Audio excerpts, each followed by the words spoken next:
Berani berpikir bebas. Siri ke-12. Tuhan diam, tetapi manusia yang terlalu bising. Jika Tuhan benar-benar wujud dan maha berkuasa, satu persoalan penting yang tidak boleh dielakkan. Mengapa dia begitu diam, sementara manusia begitu sibuk bercakap bagi pihaknya? Di seluruh sejarah manusia, konflik paling panjang dan paling berdarah berlaku atas nama Tuhan.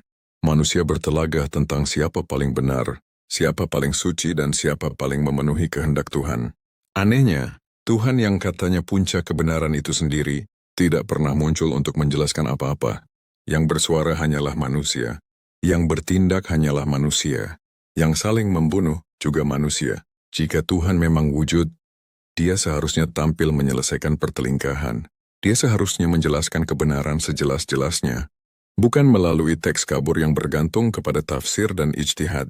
Bukan melalui manusia yang terikat dengan emosi dan berkepentingan. Tuhan yang bertanggung jawab tidak akan membiarkan manusia bercakaran selama ribuan tahun, kemudian menyalahkan manusia pula karena tersalah faham. Namun realitinya jelas Tuhan tidak muncul. Dia tidak menjelaskan. Dia tidak melerai kekusutan. Dia diam. Akibatnya, manusia terpaksa mengambil alih peranan itu. Manusia mentafsir, manusia berijtihad. Manusia menentukan siapa yang lurus dan siapa yang sesat. Manusia mencipta hukum-hukum. Dan masing-masing mengatakan mereka benar. Apabila konflik tercetus, manusia juga yang dipersalahkan. Kononnya karena gagal memahami kehendak Tuhan yang tidak pernah muncul.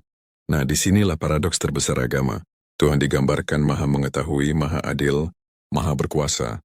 Namun segala kehendaknya hanya diketahui melalui manusia. Tanpa manusia, Tuhan tidak mempunyai suara.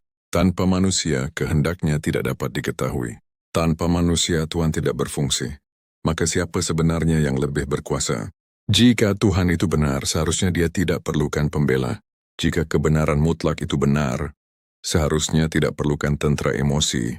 Tetapi Tuhan agama sangat rapuh. Sedikit soalan dianggap penghinaan. Sedikit kritikan dianggap serangan. Sedikit perbezaan pandangan dianggap kesesatan yang perlu dilenyapkan. Ini bukan ciri Tuhan. Ini ciri ego manusia. Apa yang dipertahankan oleh manusia bukan Tuhan, tetapi kepercayaan mereka tentang Tuhan. Kepercayaan itu memberi rasa selamat, rasa makna dan rasa benar. Apabila kepercayaan itu digugat, manusia bertindak agresif. Bukan karena Tuhan terancam, tetapi karena identiti mereka sendiri yang terancam. Lebih ironik, dalam kekacauan tafsir dan perpecahan ini, Tuhan tetap menyalahkan manusia. Manusia dianggap degil. Manusia dianggap sesat. Manusia diancam dengan hukuman api neraka. Padahal kekeliruan itu lahir daripada sistem itu sendiri. Kitab yang mendakwa jelas tetapi mengelirukan. Kitab melahirkan pelbagai tafsir. Tuhan yang mendakwa adil tetapi membiarkan kekeliruan berpanjangan. Jika Tuhan benar-benar wujud dan adil, keadilan paling asas ialah kejelasan. Tidak membiarkan manusia salah tafsir, tetapi yang ada hanyalah kesunyian. Dan kesunyian itu bukan misteri ketuhanan. Ia petunjuk Tuhan tidak ada. Apa yang sebenarnya wujud ialah manusia yang mencipta konsep Tuhan, menyusun kitab, dan membina agama untuk mengawal makna dan ketaatan pada zamannya. Tuhan menjadi alat legitimasi. Kitab menjadi otoriti. Agama menjadi sistem kawalan. Semua ini berfungsi dengan baik pada masyarakat lampau, tetapi terus dipaksakan ke atas manusia modern yang jauh lebih maju. Ini tidak benar. Itulah sebabnya Tuhan terus diam.